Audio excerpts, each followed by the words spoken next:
લે સોનાની તો ભૌગોલિક તણાવ વધતા સોનામાં તેજી આગળ વધી અને જ્યાં કોમેક્સ ઉપર ભાવની વાત કરીએ તો $4466 પાર પહોંચ્યા છે અને સ્થાનિક બજારની જો આપણે વાત કરીએ તો સ્થાનિક બજારમાં પણ 5% કરતાં વધારેની મજબૂતી અને 1,38,600ની ઉપરના સ્તર પર કામકાજ થતું જોવા મળી રહ્યું છે।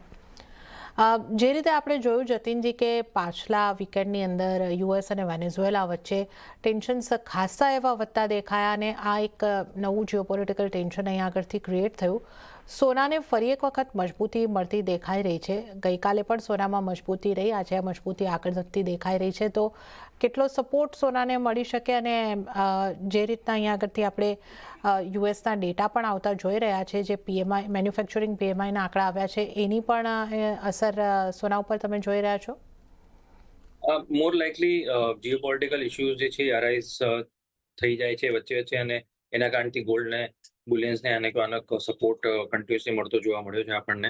ઇનફેક્ટ છેલ્લા 4-5 વર્ષથી આપણે વાત કરી લઈએ સરના તો એક પછી એક નવા જીઓપોલિટિકલ ઇશ્યુઝ અરાઇઝ થાય છે ગ્લોબલ માર્કેટ્સના અંદર અને જેના કારણથી સોનાને આ સપોર્ટ મળતો દેખાઈ રહ્યો છે। રશિયા યુક્રેનથી વાત કરી લઈએ કે ઇઝરાયલ હમાસની વાત કરી લઈએ કે હવે યુએસ અને વેનેઝુએલાનું એક નવું એંગલ ક્રિએટ થતા જો વાત કરી લઈએ હમણાં તો એઝ ઓફ નાઉ કોઈ વધારે એસ્કેલેશન તો દેખાઈ નથી રહ્યા, બટ જો બીજા દેશો એના અંદર નિંદા જાહેર કરીને અગર કંઈ એના અંદર ઇન્ટરવેન્ટ કરે વેનેઝુએલાના સપોર્ટના માટે ચાઇના કે રશિયા તરફથી તો આ ઇન્ટેન્સિફાય થઈ શકે છે।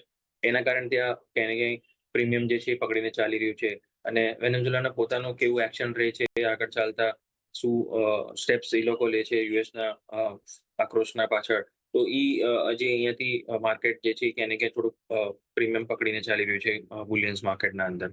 હાલાકી યુએસ બહુ મોટું નેશન છે અને વેનેઝુએલા એના સામે બહુ જ નાનું દેશ પડી જાય છે, બટ એ છે કે ક્રોસ બોર્ડર ટેન્શન જ્યારે બી હોય છે ત્યારે ચાહે મોટા હોય કે કોઈ નાના હોય ગોલ્ડને એનું બેનિફિટ જરૂર મળતું દેખાય છે અને આ પાછું એના અંદર એ જ વસ્તુનું પ્રીમિયમ જે છે એ બનતું દેખાઈ રહ્યું છે બુલિયન્સ માર્કેટના અંદર। સો યસ, હેવિંગ સેડ કે જીઓપોલિટિકલ ટેન્શન્સ છે, બટ સાથે સાથે જ બીજા ફંડામેન્ટલ્સ જે ઇન્ટેક્ટ છે, જેવી રીતે ફેડરલ રિઝર્વનું ઇન્ટરેસ્ટ રેટ કટ થવાનું આગળ ચાલતા જાન્યુઆરી એન્ડના અંદર જે ઇન્ટરેસ્ટ રેટ પોલિસી આવશે એમાં આપણને ખબર પડશે કે પાછું હજી interest rate cut immediate basis પર છે કે થોડુંક ડિલે થઈને હજી પણ આગળ કટના માટે જ ફેવરમાં રહે છે। સાથે સાથે જ બીજી બધી વસ્તુ જેવી રીતે ડોલર ઇન્ડેક્સનું વીકનેસ, રૂપિયાની કમજોરી અને સાથે સાથે જે હિસાબથી ગ્લોબલ માર્કેટ્સનું બુલિયન્સ માર્કેટ પર ભરોસો વધતો હેજ પોઝિશન કહી લો કે પોર્ટફોલિયોની અંદર એક સારો આમ તો એલોકેશનના હિસાબે કહી લો। સો ગોલ્ડને મલ્ટિપલ સપોર્ટ્સ અહીંયાથી બનતા દેખાઈ રહ્યા છે માઇક્રો લેવલ પર અને સાથે સાથે જ ફંડામેન્ટલી સપોર્ટ અપડેટ્સના હિસાબે। તો લેવલ વાઇઝ અગર આપણે વાત કરીએ જરના તો ઇમિડિયેટ બેઝિસ પર 1,35,1,36 મેજર સપોર્ટ ઝોનનું કામ કરશે। 1,41,000 થી 1,42,000 નેક્સ્ટ સેટ ઓફ રેઝિસ્ટન્સ છે જ્યાં ટાર્ગેટ ઝોન બની રહ્યો છે ગોલ્ડનો। બાયોન્ડિક્સનું માર્કેટ છે 1,38,000ના નજીક જેટલું મળે એટલું સેફ બેટ રહેશે અને હાયર સાઇડ પર 1,41,000 સુધીના ટાર્ગેટ રાખીને 1,35,000નું સ્ટોપ લોસ, 1,38,000 પાસે બાય, 1,35,000ના નીચે સ્ટોપ લોસ અને 141,142નો ટાર્ગેટ। ઓકે, તો સોનામાં ખરીદી કરીને ચાલવાની સલાહ બની રહી છે। તો 1,38,000ની નજીકમાં સોનું મળે છે તો તમે બાય કરીને ચાલો અને જે 1,35,000ની આસપાસના સ્તરોની આસપાસ તમારે સ્ટોપ લોસ રાખવાનો રહેશે। 1,41,000થી લઈને 1,42,000 સુધીના ટાર્ગેટ તમને સોનાની અંદર જોવા મળી શકે છે। તો આ અહીંયા આગળથી એક સોનામાં મજબૂતી આપણને આગળ વધતી જોવા મળી રહી છે। ઉલ્લેખનીય છે કે ગઈકાલે રાતોરાત 2.7% જેટલી સોનામાં મજબૂતી અને આજે આ મજબૂતી આગળ વધતી જોવા મળી રહી છે।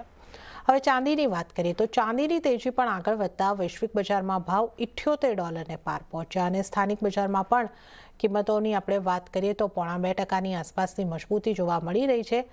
2,50,293ના સ્તર અહીંયા આગળથી ચાંદીની અંદર જોવા મળી રહ્યા છે। ચીનમાં નિકાસ પર પ્રતિબંધો લાગુ થવાથી અને ભૌગોલિક તણાવ વધતા કિંમતોને સપોર્ટ મળી રહ્યો છે। જેથી ચાંદીની પણ જો આપણે વાત કરીએ તો ચાંદી પણ આપણે ગઈકાલે જોયું કે એક દિવસમાં 5.5% જેટલી વધતી દેખાઈ અને આ ઉછાળો હજી પણ આગળ વધી રહ્યો છે। આજે પણ સારી મજબૂતી સાથે કામકાજ અને 2.5 લાખના સ્તર પણ હવે આપણે જોઈ રહ્યા છે। તો ચાંદી કેટલી આગળ વધી શકે અને ચાંદીમાં આપણે આ 2026ના વર્ષમાં કયા લેવલ જોઈ શકીએ, આપ કઈ રીતે જોઈ રહ્યા છો? જો એટલું ઇઝી નથી કે ચાંદીના માર્કેટને એકદમ લેવલ સ્પેસિફિકલી તમે એની અંદર રાઈટ વળી જાઓ, બટ બ્રોડરલી અગર એક વ્યૂ બનાવીને ચાલી રહ્યા છો કે આ માર્કેટ જે છે ક્યાંય ને ક્યાંય બુલરનના અંદર છે અને ઘટાડે જે છે ઈ ડરવાની વાત નથી આના અંદર. અને ઇનફેક્ટ જે મોટો કંઈક ઘટાડો કે ઇન કેસ આવી જાય છે તો એના અંદર એલોકેશન વધારવાની જરૂરત છે. આ અગર માઇન્ડસેટ રાખીને ચાલી રહ્યો છો થોડુંક ક્લિયરિટી વધારે રહેશે કે સેટઅપ કેવી રીતે બનાવીને રાખવાનો છે. જે હિસાબથી મુવમેન્ટ છે ચાંદીની એમાં બે સાઈડના વસ્તુ બની જાય છે કે માઇનર ડીપ આવે છે તો એલોકેટ કરવાનું છે અને મેજર ડીપ આવે છે તો થોડુંક લમસમ હજી એના અંદર એડ કરી શકો છો. સો લેવલ વાઇઝ અહીંયાથી બે લેવલ બનશે. એક જે છે ઇમિડિયેટ બેસિસ પર જે સપોર્ટ જે છે કામ કરે છે એ 2,35,000 થી 2,40,000 નો જે શોર્ટ ટર્મના વ્યૂ પોઈન્ટના હિસાબે કામ કરશે. અને જે બ્રોડર ટર્મ્સ પરસ્પેક્ટિવથી આપણે વાત કરી લઈએ બ્રોડલી શું લેવલ્સ બહુ મોટું એક સેલિંગ આવી જાય છે તો અરાઉન્ડ અબાઉટ 2,10,000 થી 2,00,000 સુધીનો લેવલ અગર આવી જાય છે તો ત્યાં પણ પાછું એલોકેશન જ બનાવીને ચાલવાનું છે. સો મોરલેસ માર્કેટના અંદર 15 થી 20% ઘટાડો અગર ઇનકેસ ક્યારે બી આવી જાય તો એક હેલ્ધી કરેક્શન જ ગણાશે અને ત્યારે પાછી એક ઓપોર્ચ્યુનિટી બનતી દેખાશે. એઝ ઓફ નાઉ એવો કોઈ અપડેટ તો નથી બની રહ્યા કે આટલો મોટો કંઈ ઘટાડો આવી જાય માર્કેટના અંદર, કેમ કે જે હિસાબથી ડેફિસિટ છે ચાંદીનો અને ડિમાન્ડ આઉટલુક હજી પણ પોઝિટિવ છે. ઈવીની ડિમાન્ડ કહી લો કે પછી ઇન્ડસ્ટ્રીયલ ડિમાન્ડ કહી લો. અને જે રીતે અન્નામાં કીધું જ છે છેલ્લા આઈ થિંક મોર દેન અ યરથી કહી રહ્યો છું કે સિલ્વર પ્લસ બેઝ મેટલની થીમ જે છે એ પકડીને ચાલો. 2026 જેવી રીતે 2025 જેવી રીતે સિલ્વર માટે હતું એવી રીતે 2026 હવે તમને સિલ્વર પ્લસ બેઝ મેટલની થીમમાં જ તમને સારો આમ તો પોઝિટિવ રનઅપ દેખાશે. સો આ મારો આઉટલુક છે. લેવલ વાઇઝ અહીંયા ટ્રેડિંગ પર્સપેક્ટિવથી કોઈ કોલ નથી બની રહ્યો ચાંદીની અંદર કેમ કે હાઈલી વોલેટાઇલ છે. બ્રોડલી મેં તમને એક રેન્જ આપી છે 2,40,000 નો ઇમિડિયેટ સપોર્ટ છે અને નેક્સ્ટ જે સેટ ઓફ રેઝિસ્ટન્સ બનશે એ 2,55,000 થી લઈને 2,60,000 સુધીના તમને લેવલ્સ દેખાશે આવનાર વીક્સના અંદર. ઓકે, તો ટ્રેડિંગ માટે તો અહીંયા આગળથી ચાંદીમાં સલાહ નથી બની રહી, પરંતુ આવનારા સપ્તાહ સુધીમાં 2,55,000 સુધીના લેવલ્સ આપણે અહીંયા આગળથી ચાંદીમાં જોઈ શકીએ છીએ. તો ચાંદીમાં ખાસી વોલેટિલિટી છે અત્યારે, ટ્રેડિંગને માટે કોઈ સલાહ નથી બની રહી. તો આપણે સોના